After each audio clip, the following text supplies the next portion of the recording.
तो hi everyone, कैसे हैं आप सभी लोग। आई होप आप सब लोग बढ़िया होंगे और अच्छी तरीके से अपने एग्जाम्स की तैयारी कर रहे होंगे। तो जैसे कि हम सभी लोग जानते हैं कि हम लोग के एग्जाम्स चल रहे हैं और हमारा कल भी एक एग्जाम है जो कि आप कह सकते हैं पेपर नंबर 3 ऑफ आईडीडी। यहाँ पे हम आईडीडी की बात करेंगे।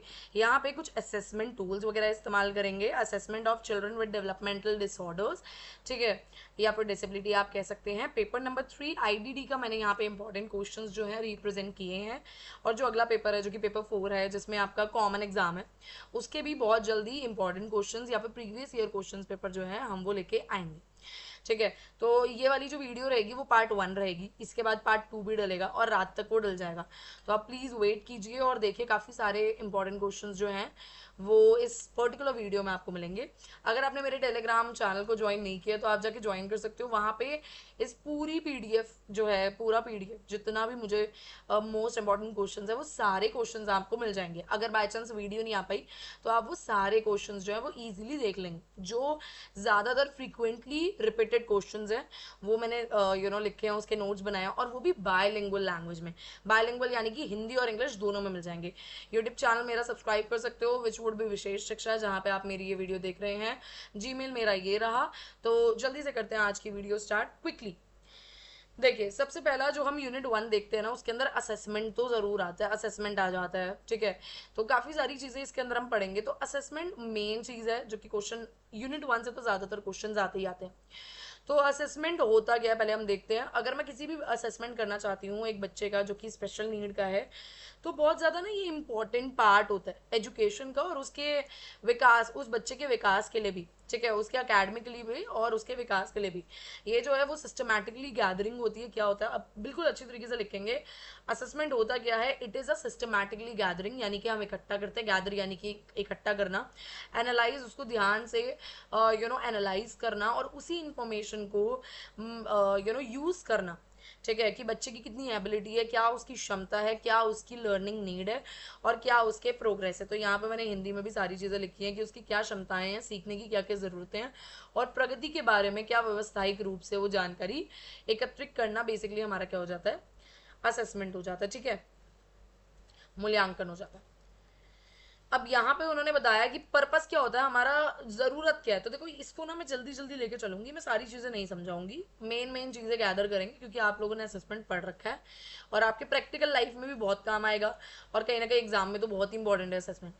तो इसका पर्पस क्या होता है, इसकी ज़रूरत क्या होती है, बेसिकली देखा जाए तो हम ये देखते हैं कि आइडेंटिफाई करते हैं कि बच्चे की ज़रूरत कहाँ है, एक स्पेशल नीड कहाँ है उसकी, ठीक है। उसको उसी तरीके से इंस्ट्रक्शन देते हैं। मुझे पता चल गया कि बच्चे को कहीं ना कहीं लर्निंग डिसेबिलिटी है, तो मैं उसी तरीके से अपनी इंस्ट्रक्शन बदलूंगी। मैं नॉर्मल बच्चों की तरह उसको नहीं पढ़ाऊंगी, मेरा पढ़ाने का तरीका बदल जाएगा। तो ये किसके द्वारा हुआ, ये असेसमेंट के द्वारा हुआ। आपने असेसमेंट किया, ये असेसमेंट की बेसिकली क्या है, एडवांटेज है। फिर उसके बाद मैं मॉनिटर कर सकती हूँ प्रोग्रेस। मैंने जब स्टार्टिंग में असेसमेंट किया तो बच्चा तो ये भी नहीं कर पा रहा था, मगर 6 महीने बाद मैं फिर से असेसमेंट करके देख रही हूँ तो बच्चा ये वाला पर्टिकुलर गोल कर पा रहा है। तो इसका मतलब कि मॉनिटर भी कर सकते हैं आप उस बच्चे की क्या प्रोग्रेस को, और साथ साथ अकाउंटेबिलिटी भी आप प्रोवाइड कर सकते हो। अकाउंटेबिलिटी यानी कि आप किसी को आंसर देना चाह रहे हैं, कि हाँ भाई किसी को जवाबदारी देना चाह रहे हैं, तो वो भी आप प्रदान कर सकते हो। क्यों, क्या होता है कि असेसमेंट हमने स्टार्टिंग में लिया, बच्चे का लेवल बहुत कम था, मगर कुछ 6 महीने बाद, 1 साल बाद फिर से असेसमेंट कर रही हूँ मैं, इवेल्युएशन कर रही हूँ, ठीक है। तो आप वो दिखाएंगे कि स्टार्टिंग का असेसमेंट ये था, अब का ये है। तो अकाउंटेबिलिटी यानी कि आप मुझसे पूछेंगे आपने क्या करवाया, तो वो असेसमेंट के द्वारा आप दिखा सकते हैं। आइडेंटिफाई करना स्पेशल की नीड, स्पेशल नीड्स को। अब यही सारी चीज़ों को ना अच्छी तरीके से क्लियरली समझाया गया है, तो ऊपर ऊपर से मैं थोड़ा आपको समझाऊंगी। आप देख सकते हैं बहुत ईजी है, ईजी लैंग्वेज में आपको समझा रही हूँ मैं, कि आप खुद से भी बनाएंगे ना। अगर देखिए आपने मेरी वो वाली वीडियो नहीं देखी कि किस तरीके से हमने एग्जाम में लिखना है, राइट, इस तरीके से लिखेंगे कि कहीं ना कहीं आपको फुल मार्क्स मिलेंगे, राइट। तो वो वाली वीडियो भी ज़रूर देख लीजिएगा, क्योंकि लिखना ही तो सबसे मेन चीज़ है, आप किस तरीके से लिख रहे हैं ये बहुत इंपॉर्टेंट चीज़ है। तो क्या रहती है, इसका पर्पस क्या रहता है कि स्पेशल नीड्स को हम आइडेंटिफाई कर लेते हैं, अर्ली आइडेंटिफिकेशन हो जाती है, असेसमेंट कर ली, अर्ली आइडेंटिफाई हो जाएगा, उसके जो आउटकम्स आ रहे हैं, बच्चा जो कहीं ना कहीं कर रहा है वो कहीं ना कहीं इंप्रूव होगा, ठीक है। अर्ली इंटरवेंशन लेना स्टार्ट कर लेंगे, जो कि बहुत ज़्यादा ज़रूरी है। अर्ली इंटरवेंशन यानी कि क्या आ जाएगा, पहचान जल्दी हो जाएगी। है ना, बच्चे में दिक्कत है तो उसकी पहचान बहुत जल्दी हो जाएगी। कॉम्प्रिहेंसिव इवैल्यूएशन होगा। असेसमेंट में ना सिर्फ हम ये नहीं देखते कि बच्चा कितना पढ़ पा रहा है कितना नहीं पढ़ पा रहा है, हम ना कॉम्प्रिहेंसिवली ऑल राउंड चीजें देखते हैं, यानी कि बच्चे का विकास हर जगह से, हर एक एस्पेक्ट से, यानी कि उसका दिमाग, कॉग्निशन, ठीक है, आप हिंदी में देख सकते हो यहाँ पे संज्ञानात्मक, ठीक है, भावनात्मक, यानी कि बच्चे का इमोशनल डोमेन कितना अच्छा है, ठीक है, सोशल, बच्चा समाज के साथ जो है सामाजिक विकास उसका कितना अच्छी तरीके से हो रहा है, ये सारी चीजें, फिजिकली कितना अच्छी तरीके से डेवलप हो रहा है, तो ये हर चीज असेसमेंट में देखते हैं। ये नहीं कि पढ़ कितना अच्छी तरीके से रहा है, बात कैसे कर रहा है, सामाजिक विकास कितना हो रहा है, सिर्फ एक चीज नहीं देखते, हर एक चीज को मद्देनजर रख के चलते हैं, ठीक है। तो ये सारी चीजें असेसमेंट के बारे में आपने पढ़ लिया, ठीक है। तो इन्फॉर्मिंग इंस्ट्रक्शन, जैसे कि मैंने अभी आपको बताया, देखो ये सारी चीजें यही एक्सप्लेन हो रही है। आइडेंटिफाइंग स्पेशल नीड को एक्सप्लेन कर दिया, इन्फॉर्मिंग इंस्ट्रक्शन को समझाऊंगी, फिर मॉनिटर प्रोग्रेस को समझाऊंगी।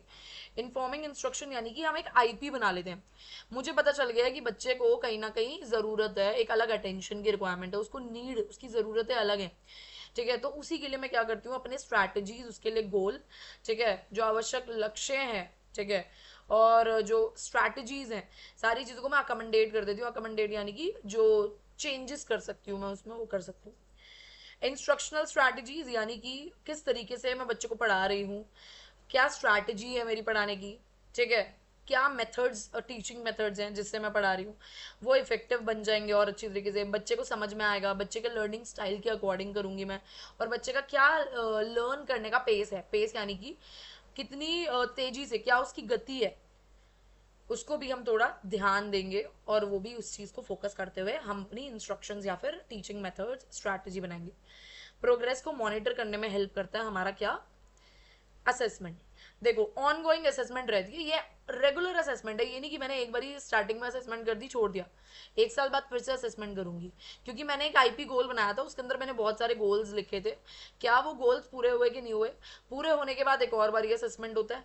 तो ये ऑन गोइंग प्रोसेस है बेसिकली। तो बच्चे को, बच्चे की प्रोग्रेस को, ठीक है, प्रगति को क्या होती है, बिल्कुल उसको नजदीक से क्या करते हैं, हम मॉनिटर करते हैं, ठीक है। मेजरिंग द आउटकम्स, हम आउटकम्स को भी मेजर करते हैं, कितना क्या लिखा है, परिणामों को हम क्या करते हैं, मापते हैं। तो सोचो कि अगर बच्चा जो है, एक गोल मैंने लेके चल रही हूँ मैं, कि बच्चे को ABCD लिखना सिखाऊंगी या फिर उसे प्लस करना सिखाऊंगी, ठीक है। तो यहाँ से मैं जब उसे स्टैंडर्डाइज टेस्ट दूंगी, ऑब्जर्वेशन मैं उसको देखूंगी, उसको कुछ टास्क दूंगी, तो उससे क्या हो रहा है, ये एक असेसमेंट टूल है, ये एक मेथड्स हैं, तरीके हैं। अब इससे क्या होगा, मैं यहाँ पे मेजरमेंट कर रही हूँ, ये बच्चा कितने अच्छी तरीके से कर पा रहा है, ये वाला जो गोल है क्या वो 80% कर पा रहा है, क्या एक्यूरेसी से कर रहा है, अच्छी तरीके से कर रहा है। तो ये सारी चीजें किसके अंदर आएंगी, असेसमेंट के अंदर आएंगी। तो असेसमेंट आपको बहुत मदद करता है, अकाउंटेबिलिटी प्रोवाइड करता है, ये एश्योर करवाता है कि बच्चे को क्वालिटी एजुकेशन दी जा रही है, बहुत बढ़िया तरीके से हम एजुकेशन उसको प्रोवाइड कर रहे हैं, उसकी जो जो रिक्वायरमेंट है उसके अकॉर्डिंग उसको दी जा रही है। और स्कूल्स और एजुकेटर्स जो हैं वो लीगल और एथिकल रिस्पॉन्सिबिलिटी निभा रहे हैं अपनी, ठीक है। आगे बढ़ते हैं, फंडिंग एंड रिसोर्सेज। तो यहाँ पे अकाउंटेबिलिटी प्रोवाइड करने का मतलब ये भी है कि हम बच्चे को जो जो ज़रूरतें हैं उसकी, जो जो रिसोर्सेज उसको चाहिए, जो आवश्यकताएं हैं उसकी कहीं ना कहीं, ठीक है, वो भी चीज़ें हम प्रोवाइड कर रहे हैं, यानी कि सपोर्ट सर्विस। अगर बच्चे को स्पीच थेरेपी की रिक्वायरमेंट है, ऑक्यूपेशनल थेरेपी की रिक्वायरमेंट है, ये सारी चीज़ें हम प्रोवाइड कर रहे हैं। कुछ अलग से रिसोर्स रूम की रिक्वायरमेंट है, हम वो प्रोवाइड करते हैं, ठीक है। तो असेसमेंट ये जस्टिफाई करता है कि मैंने असेसमेंट किया है तभी तो मैं ये सारी चीज़ें कर पा रही हूँ, मुझे तभी तो पता चला है कि बच्चे को ऑटिज्म है, और मैं ये सारी चीज़ें जो है उसको सर्विसेज वगैरह प्रोवाइड कर रही हूँ, राइट। अब देखो यहाँ पे ना कुछ प्रकार आते हैं असेसमेंट के। पहला आता है एंट्री लेवल असेसमेंट, तो मैंने यहाँ पे एंट्री लेवल असेसमेंट समझाया हुआ है। ये होता है initial stage of evaluating a child's ability. सबसे पहला स्टेज होता है ये, हम इसमें इवेल्युएट करते हैं, मूल्यांकन करते हैं क्या बच्चे की क्या एबिलिटी है, क्या बच्चे की क्षमताएं हैं, और उसकी क्या स्किल्स हैं यानी कि कौशल हैं, और उसकी ज़रूरतें क्या हैं। They first enter an educational setting, जब वो कोई नई सेटिंग में आता है, कोई नए स्कूल में आता है, ये होता है एंट्री लेवल असेसमेंट। तो ये हर जगह काम आएगा, FACP भरोगे तब आएगा काम, ठीक है। तो ये एंट्री लेवल असेसमेंट स्टार्टिंग में होता है, ठीक है। For the children with the special need, जो बच्चे स्पेशली एबल्ड होते हैं, ये प्रकार, ये जो असेसमेंट होता है वो बहुत ज़्यादा उनके लिए इंपॉर्टेंट होता है, क्योंकि यही उनको क्या करता है, हेल्प करता है सपोर्ट प्रोवाइड करने में, उनको नए नए इंटरवेंशन देने में। ये एक बेस लाइन अंडरस्टैंडिंग है, हम ना बिल्कुल बेस से लेकर चल रहे होते हैं। अगर मैं वो बच्चा आया, मैंने उसका बेस बिल्कुल पकड़ लिया है, अंडरस्टैंडिंग कर लिया है कि उसका करंट लेवल क्या है, अभी वो किस लेवल पे है, क्या वो फंक्शनिंग कर रहा है हर एक डोमेन में। डोमेन क्या होता है?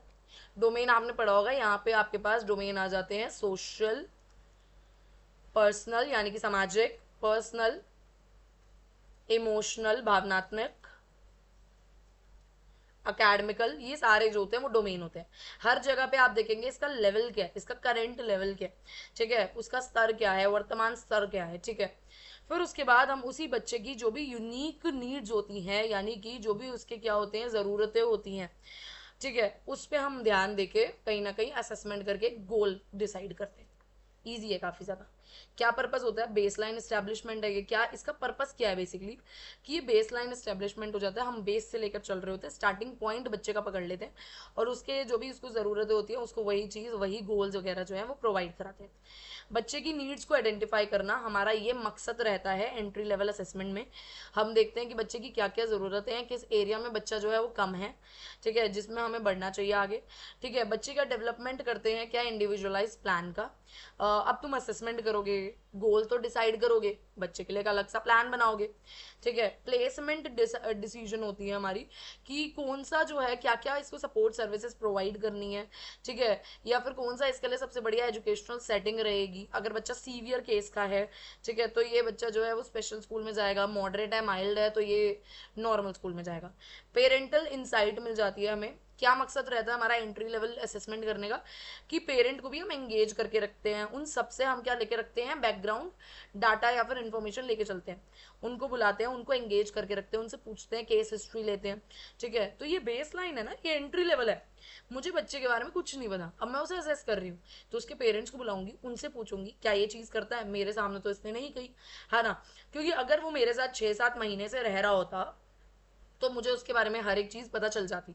मगर अभी बच्चा नया है, एंट्री लेवल असेसमेंट हो रहा है, तो उसके पेरेंट्स से पूछेंगे, उसके पेरेंट्स से उनकी केस हिस्ट्री लेंगे, ठीक है। फिर आता है फॉर्मेटिव असेसमेंट। ये तो बहुत इंपॉर्टेंट है, देखो ये तो तुम्हें भर के अच्छी तरीके से रट लो, इसको आएगा ज़रूर, ठीक है। बहुत इंपॉर्टेंट है फॉर्मेटिव असेसमेंट। फॉर्मेटिव असेसमेंट एक ऑन गोइंग प्रोसेस होता है जो कि फ्रिक्वेंटली हम लोग करते रहते हैं। इंटरेक्टिव असेसमेंट होता है बच्चों की अंडरस्टैंडिंग के लिए कि बच्चों की क्या समझ है, बच्चों की क्या कौशल है और उनकी क्या ज़रूरतें हैं, ठीक है।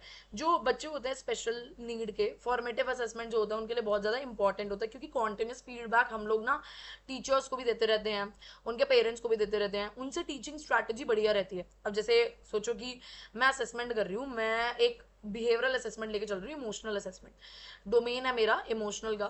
अब ये बच्चा जो है ना वो बहुत ज़्यादा दिक्कत दे रहा है आजकल। क्यों दिक्कत दे रहा है? अब मैं उसको मैं फॉर्मेटिव असेसमेंट करूँगी, उसका थोड़ी बहुत चीज़ें उससे टेस्ट करूँगी, पूछूंगी, अलग अलग इन्वायरमेंट में लेके जाऊंगी, बच्चा अलग सा बिहेव करेगा। अब ये क्या है, ये फॉर्मेटिव असेसमेंट है। अब मुझे पता चल गया कि ये जो है इस एनवायरनमेंट में दिक्कत दे रहा है, या फिर ये अच्छी तरीके से बिहेव नहीं कर रहा है, बिहेवियरल इशू आ रहे हैं। अब मुझे ये चीज़ पता चल गई, मैं उसी तरीके से इंटरवेंशन लेना स्टार्ट कर दूंगी, मेरी टीचिंग स्ट्रैटेजी बदल जाएगी, मैं इसकी टीचर को बताऊंगी कि क्या क्या स्ट्रैटेजी इस्तेमाल करनी है, पेरेंट्स से इंटरेक्शन चलता रहेगा, तो कॉन्टिन्यूस फीडबैक चलता रहता है। समझ आ गया? तो आप फॉर्मेटिव असेसमेंट को ये समझ सकते हो, अगर हम नॉर्मल भाषा में समझो ना, नॉर्मल बच्चों के लिए अगर आप समझो, तो हम नॉर्मली बच्चों को क्लास में बैठ के पढ़ाते हैं और उसी दौरान कुछ ना कुछ क्वेश्चंस वगैरह पूछते रहते हैं कि अच्छा तुम बताओ तुम्हारे अकॉर्डिंग ये क्या होगा, या फिर पढ़ाने के बाद हम कुछ क्वेश्चंस पूछते हैं, या फिर पढ़ाते वक्त कुछ क्वेश्चंस पूछते हैं। तो ये फॉर्मेटिव असेसमेंट होता है, हम उनका असेसमेंट ले रहे होते हैं, उन्हें नहीं पता होता, ठीक है, कि कौन सा बच्चा कितने लेवल पे है। क्या मकसद क्या होता है बेसिकली, अगर फॉर्मेटिव असेसमेंट को ध्यान से देखें तो हम उसकी लर्निंग प्रोग्रेस देख रहे होते हैं, मॉनिटर कर रहे होते हैं, उनकी कॉन्टिन्यूस मॉनिटरिंग चलती रहती है कि कितना लर्न कर पा रहे हैं अच्छी तरीके से। उनके लिए इनफॉर्म इंस्ट्रक्शन, यानी कि उनके लिए जो रिक्वायरमेंट होती है, ज़रूरतें होती है, उस तरीके से हम लोग अपने इंस्ट्रक्शंस को, स्ट्रैटेजीज को क्या कर देते हैं, एडजस्ट कर देते हैं।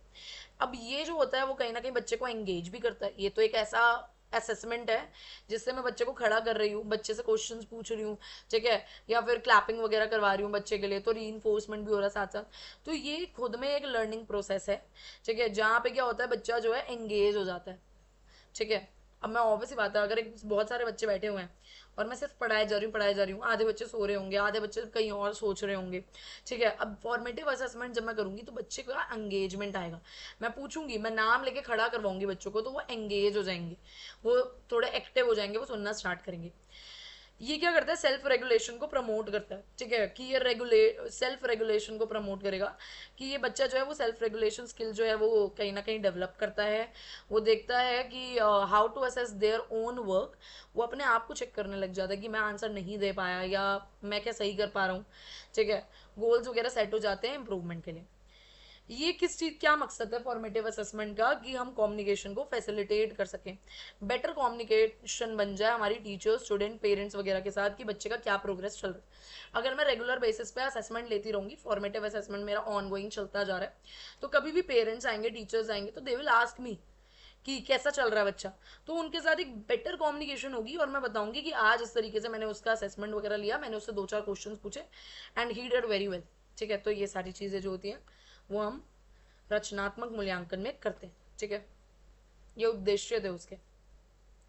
अब कुछ कंपोनेंट यानी कि क्या उसके घटक हो सकते हैं, यानी कि क्या क्या चीज़ों से आप फॉर्मेटिव असेसमेंट कर सकते हो। आप क्वेश्चनिंग कर सकते हो, आप ओपन एंडेड क्वेश्चंस पूछ सकते हो। ओपन एंडेड का मतलब क्या होता है, क्लोज एंडेड होता है, ओपन एंडेड होता है। ओपन एंडेड क्वेश्चन एक ऐसा क्वेश्चन होता है जिसके बहुत सारे आंसर बन सकते हैं। क्लोज एंडेड क्वेश्चन होता है जिसके कुछ एक ही आंसर बन सकता है। जैसे कि मैं बोलूंगी 3+2, तो आप बोलेंगे कि मैम 3+2 जो होता है वो 5 होता है, इसका एक ही आंसर बन रहा है, 3+2 6 नहीं हो सकता, 7 या कुछ अलग नहीं हो सकता। ये होगा तुम्हारा क्लोज एंडेड, जो कि एक ही आंसर दे पा रहा है। ओपन एंडेड क्वेश्चन होते हैं, मैं पूछूं आपसे कि 5, कोई ऐसे 2 नंबर बताओ जिससे मेरा सम जो है वो 5 आ जाए। अब कोई बच्चा कहेगा मैम 1+4, कोई कहेगा 2+3, कोई कहेगा 3+2, या फिर कोई बच्चा कहेगा 4+1। इस तरीके से कैसे भी करके बता सकते हैं। ये ओपन एंडेड है जिसके बहुत सारे क्वेश्चन होते हैं। इससे क्या होता है, बच्चे की अंडरस्टैंडिंग बढ़ती है, बच्चा डीपर थिंकिंग करता है। तो ये एक असेसमेंट का तरीका है, फॉर्मेटिव असेसमेंट का तरीका क्वेश्चनिंग से हो सकता है। और ये फॉर्मेटिव असेसमेंट इतना इंपॉर्टेंट है, बिल्कुल ऐसे ही लिख के आना है, बिल्कुल ऐसे छाप देना तुम लोग इतना बढ़िया तरीके से। ऑब्जर्वेशन, आप ऑब्जर्वेशन से भी कर सकते हो, बच्चे के बिहेवियर को नोट डाउन कर रहे हो, एंगेज कितना रह रहा है एक्टिविटी में, कितना ज़्यादा ऑब्जर्वेशन आप देख सकते हो, ठीक है। आप उसकी अंडरस्टैंडिंग, पार्टिसिपेशन को देख सकते हो। Quizzes and exit ticket, right, आप कुछ क्विज दे सकते हो बच्चे को, इनफॉर्मल क्विजेस पूछ सकते हो, शॉर्ट एग्जिट टिकट दे सकते हो। ये सारे तरीके हैं। पीयर और सेल्फ असेसमेंट कर सकते हो, कि आप पीयर से बोलो कि देखो ये कितना अच्छी तरीके से वर्क कर रहा है, आपको इसका चेक करना है, आपको इसे असेस करना है। आप फीडबैक वगैरह देख सकते हो, ठीक है। ये तरीके हैं। फीडबैक पोर्टफोलियो बना सकते हो, बच्चे के सैंपल्स कलेक्ट करो, कुछ कुछ चीज़ें वो जो बच्चा कर रहा है रोज, ठीक है, उसके प्रोग्रेस और उसके ये सारे डेवलपमेंट को आप इकट्ठा कर सकते हो। क्या बेनिफिट्स होते हैं, क्या भाई इसके बेसिकली आवश्यकताएं हैं, क्या लाभदायक है, राइट। तो बच्चे को एक तो इंडिविजुअलाइज सपोर्ट मिलेगा, बच्चे को गौर से देखा जाएगा, उसकी असेसमेंट रेगुलर बेसिस पे हो रहा है, ऑन गोइंग हो रहा है, तो ये भी चीज़ बहुत ज़्यादा इंपॉर्टेंट है। टाइमली बच्चे का इंटरवेंशन चलता रहेगा, बच्चे में जो भी मुझे दिक्कत दिखेगी या फिर मुझे कोई लर्निंग डिफिकल्टी दिख रही है, मैं उसी तरीके से इंटरवेंशन लेना स्टार्ट कर दूंगी, मैं अपने पढ़ाने के तरीकों को एडजस्ट कर लूंगी, ठीक है। इंक्रीज कर रहा है ये एंगेजमेंट, और क्या चाहिए। बच्चा जब पढ़ रहा है, पढ़ने वाला माहौल है, उस दौरान मैं बच्चे से पूछ रही हूँ, बच्चा और इंटरेक्टिव हो रहा है। अगर बच्चे ने सही आंसर दिया तो मैं उसके लिए क्लैपिंग करवा रही हूँ, यानी कि बच्चा मोटिवेट भी हो रहा है। तो ये एक बहुत बढ़िया तरीका है असेसमेंट, ये सबसे बढ़िया असेसमेंट होता है टू बी ऑनेस्ट, ठीक है। एनहांस ये एनहेंस करता है सेल्फ स्टीम को, बच्चे के अंदर कॉन्फिडेंस बिल्डअप करेगा, बच्चे का सेल्फ स्टीम, ठीक है, बढ़ाएगा। सेल्फ स्टीम आप कह सकते हैं आत्मसम्मान जो है वो भी बनाने में मदद करता है। बेटर आउटकम, बढ़िया आउटकम्स मिलेंगे आपको, जो इसके रिजल्ट आने वाले हैं वो बहुत बढ़िया तरीके से मिलेंगे, क्योंकि आप कॉन्टिन्यूस असेसमेंट कर रहे हो, आप अपनी टीचिंग स्ट्रैटेजीज को भी एडजस्ट कर रहे हो बच्चे के रिक्वायरमेंट के अकॉर्डिंग, ठीक है। तो ये सारी चीज़ें, तो ये आप ज़रूर बना के आए एक, मतलब बड़ा बड़ा बना के आइएगा, अदरवाइज ऐसे बना के आना है सारी चीज़ें लिखने के बाद, अगर आप ये भी दिखाना चाहते हो, अगर अच्छे नंबर में क्वेश्चन आएगा तो ये ज़रूर बना के आना, ठीक है। फॉर्मेटिव इवैल्यूएशन जो हो रहा है, क्या हो रहा है, मूल्यांकन हो रही है लर्निंग के दौरान। सबमिटिव होता है जो कि आपका बाद में होता है। मॉनिटरिंग लर्निंग, आप देखते हैं कितना लर्न करा है, यहाँ पे सिर्फ रैंक या फिर ग्रेड्स मिलते हैं। Evaluate achievement, submissive achievement evaluate करता है कि कितना इसने अचीव किया। ये कहीं ना कहीं लर्निंग को इम्प्रूव करता है, ये स्मॉल कंटेंट को कवर करता है, ये एंटायर कोर्स को कवर करता है। फॉर्मेटिव छोटी छोटी चीज़ों को ही तो पकड़ेगा, यानी कि आप ये देखेंगे कि एक पर्टिकुलर चैप्टर पढ़ा रही हूँ, उस दौरान मैंने चैप्टर के ही रिगार्डिंग कुछ क्वेश्चन पूछ लिया पढ़ाते पढ़ाते। फॉर्मेटिव में छोटा कंटेंट आया, सबमिटिव में पूरे साल का कंटेंट आएगा, एंटायर कोर्स आएगा, ठीक है। स्टैंडर्डाइज टेस्टिंग होती है यहाँ पे, तो कुछ ऐसी ऑन गोइंग फीडबैक जो कि इंप्रूव करता है। सबमिटिव असेसमेंट बहुत ज़्यादा इंपॉर्टेंट है, राइट। अब सबमिटिव असेसमेंट तक ही हम पढ़ेंगे, एक पार्ट मैंने यहाँ बना दिया, सेकंड पार्ट आपको मिल जाएगा मे बी 8-9 बजे तक आपको ये सारा मिल जाएगा, ठीक है। बहुत इंपॉर्टेंट क्वेश्चन हमने सारे कवर अप किए। सबमिटिव असेसमेंट जो होता है एक ऐसा प्रक्रिया होता है जिससे हम ना इवैल्यूएट करते हैं बच्चे की लर्निंग को, ठीक है। हम देखते हैं कि बच्चे ने क्या इंस्ट्रक्शन फॉलो किया है पूरे पीरियड्स में, पूरे पीरियड में एक स्टैंडर्ड और ये बेंचमार्क होता है, ठीक है। हर एक बच्चा जो कि स्पेशल नीड वाला होता है, सबमिटिव असेसमेंट उसके लिए बहुत ज़्यादा ज़रूरी होता है, क्योंकि ये कॉम्प्रिहेंसिव इन्फॉर्मेशन प्रोवाइड करता है आपका, ठीक है, कि बच्चे ने क्या लर्न किया है और क्या उसने अपने एजुकेशन गोल्स को पूरा किया या नहीं किया। असेसमेंट जो होता है वो हेल्प करता है एक डिसीजन बनाने के लिए कि भाई फ्यूचर इंस्ट्रक्शंस के लिए, प्लेसमेंट के लिए या फिर नेसेसरी सपोर्ट्स के लिए। यानी कि सबमिटिव असेसमेंट अगर मैं कर रही हूँ तो इससे क्या मदद मिलेगी मुझे कि आगे इसको अगली क्लास में भेजना है कि नहीं भेजना है, या फिर कोई और सपोर्ट्स इसे प्रोवाइड करनी है कि नहीं करनी है। तो ये पूरा ओवरऑल पूरे साल का हो जाता है। सबमिटिव पूरे साल का होता है, फॉर्मेटिव ऑनगोइंग इवैल्यूएशन असेसमेंट होता है। क्या पर्पस रहेगा, क्या इसका उद्देश्य क्या होता है कि भाई हम इवैल्यूएट करते हैं लर्निंग को, कितना बच्चे ने अचीव किया अपने लर्निंग ऑब्जेक्टिव को at the end of the year या फिर at the end of the particular period. Measure करते हैं अचीवमेंट, बच्चे की अचीवमेंट को, परफॉर्मेंस को मेजर करते हैं। एक हमने स्टैंडर्डाइज बेंचमार्क बना रखा होता है कि 80% एक्यूरेसी से बच्चा जो है वो पास होना चाहिए, या फिर 40%, 60%, ये अचीवमेंट को हम मेजर करते हैं। इनफॉर्मल इंस्ट्रक्शनल डिसीजन, हम एक फ्यूचर के लिए इंस्ट्रक्शनल प्लानिंग कर लेते हैं, एक प्लेसमेंट डिसीजन लेके चलते हैं। अकाउंटेबिलिटी में हेल्प करता है, एजुकेटर जो है वो अकाउंटेबल हो जाता है, सामने वाले को आंसर दे सकता है, बता सकता है कि कितनी इफेक्टिवली बच्चा जो है वो इम्प्रूव किया है। सर्टिफिकेशन एंड प्रमोशन के लिए, to support the decision of the student promotion, कि बच्चे का प्रमोशन कर देते हैं, दूसरी क्लास में डाल देते हैं, बच्चे को सर्टिफिकेट दे देते हैं, या फिर एक सब्सटिक्वेंट एजुकेशनल स्टेज पे बढ़ाने के लिए, अगले स्टेज पे लाने के लिए, अगली क्लास में भेजने के लिए ये मदद करता है। इसका ये उद्देश्य होता है, राइट। क्या टाइप हो सकते हैं भाई, क्या इसके कंपोनेंट्स है। बेसिकली आप कह सकते हैं कि आप स्टैंडर्डाइज टेस्ट बना सकते हो। हमारा यही तो होता है, साल में एक बारी लास्ट में हमारा एक पेपर होता है बीएड में देखा जाए तो वो स्टैंडर्डाइज टेस्ट है आपका। एंड ऑफ कोर्स एग्जाम, ठीक है। एंड ऑफ कोर्स एग्जाम का मतलब क्या होता है आपका कि आप पूरे एग्जाम एग्जाम जो है आपका वो एंड ऑफ कोर्स, यानी कि आप साल के बिल्कुल लास्ट में लेते हैं, ठीक है। आप इनकी लर्निंग को चेक करते हैं, आप इसकी समझ को समझते हैं। फाइनल प्रोजेक्ट, यानी कि ये बिल्कुल रिक्वायर करता है कि कहीं ना कहीं कॉम्प्रिहेंसिव प्रोजेक्ट होता है ये हमारा, जिसमें हम बच्चे की क्या देखते हैं, रिक्वायरमेंट देखते हैं, ठीक है। ये सारी चीज़ें, पोर्टफोलियो, ये भी मैंने अभी आपको प्रीवियसली बता दिया। परफॉर्मेंस का असेसमेंट हो जाता है, ठीक है। परफॉर्मेंस असेसमेंट आप बना सकते हो जिसके अंदर आप प्रेजेंटेशन, एक्सपेरिमेंट्स, ये सारी चीज़ें भी देख के कहीं ना कहीं आप असेसमेंट कर सकते हो सबमिटिवली। क्या बेनिफिट्स है, क्या फायदे हैं इसके। क्लियर बेंचमार्क होता है हमारा, हमें पता होता है कि मुझे इतने पे इवैल्यूएशन करना है, बच्चे की प्रोग्रेस को ध्यान देना है, ठीक है। तो प्रोवाइड करता है क्लियर बेंचमार्क कि भाई इतने पे बच्चे का प्रोग्रेस जो है हम डिटरमाइन करेंगे, इवैल्यूएट करेंगे, बच्चे ने कितनी इफेक्टिवली पढ़ा है, क्या स्ट्रैटेजीज हैं, ये सारी चीज़ें। कॉम्प्रीहेंसिव इवैल्यूएशन, पूरा का पूरा कॉम्प्रीहेंसिव इवैल्यूएशन हो जाता है, थ्रू आउट इवैल्यूएशन होता है बच्चे का, ठीक है। और साथ साथ इन्फॉर्म्ड प्लानिंग आप कह सकते हो कि ये एजुकेटर के लिए हेल्प करता है। क्या हेल्प करता है कि भाई फ्यूचर में इसको किस तरीके से लेके चलना है, इसको क्या सपोर्ट देनी है, क्या कॉम्प्रिहेंसिव अंडरस्टैंडिंग प्रोवाइड कर देता है। बेसिकली ओवरऑल अंडरस्टैंडिंग, कॉम्प्रिहेंसिव यानी कि ओवरऑल। रिकॉग्निशन ऑफ अचीवमेंट, ये पता चल जाता है कि बच्चे को क्या अचीवमेंट देने हैं, ठीक है, कि इतने इसने एफर्ट्स किए हैं, इसको क्या अचीवमेंट मिलेंगे, और बच्चे उससे कहीं ना कहीं कॉन्फिडेंस और मोटिवेटेड हो जाता है। डॉक्यूमेंटेशन फॉर सपोर्ट, कहीं ना कहीं बच्चा अगर सबमिटिव असेसमेंट में क्लियर हो जाता है तो उसकी एक एविडेंस मिल जाती है स्टूडेंट की परफॉर्मेंस की, किस तरीके से आप उसको उसी चीज़ को इस्तेमाल करके बच्चे के लिए अकोमोडेशन आगे जाके चेंजेस कर सकते हो, सर्विसेज प्रोवाइड कर सकते हो, रिसोर्सेज प्रोवाइड कर सकते हो, राइट। अब इनफॉर्मल असेसमेंट जो है हम नेक्स्ट सेशन में क्लियर करेंगे। बहुत सारी अभी स्लाइड्स हैं, काफ़ी सारी स्लाइड्स हैं, तो अभी हम इतना ही रखेंगे पार्ट 1 के लिए, मुझे पता है अदरवाइज आप बोर हो जाएंगे डेफिनेटली, ठीक है। तो आप पहले इतना क्लियर करेंगे एंड देन उसके बाद हम बढ़ेंगे इन द नेक्स्ट स्लाइड। तब तक के लिए आप इसी तरीके से बने रहिए, पार्ट 2 भी जल्दी ही आ जाएगा, पार्ट 1 मैं अभी तुरंत ही अपलोड कर दूंगी। सो अब मिलते हैं इसी तरीके से नेक्स्ट पार्ट में। और अगर अभी तक आपने चैनल को सब्सक्राइब नहीं किया है तो आप मेरे चैनल को जरूर सब्सक्राइब कर सकते हो। अलॉन्ग विद दैट आप साथ साथ टेलीग्राम चैनल भी ज्वाइन कर सकते हो, वहाँ सारे नोट्स पूरी की पूरी पीपीटी मिल ही चुकी है वहाँ पे। चलिए तो बाय बाय एवरीवन, ध्यान से पढ़ते रहिए।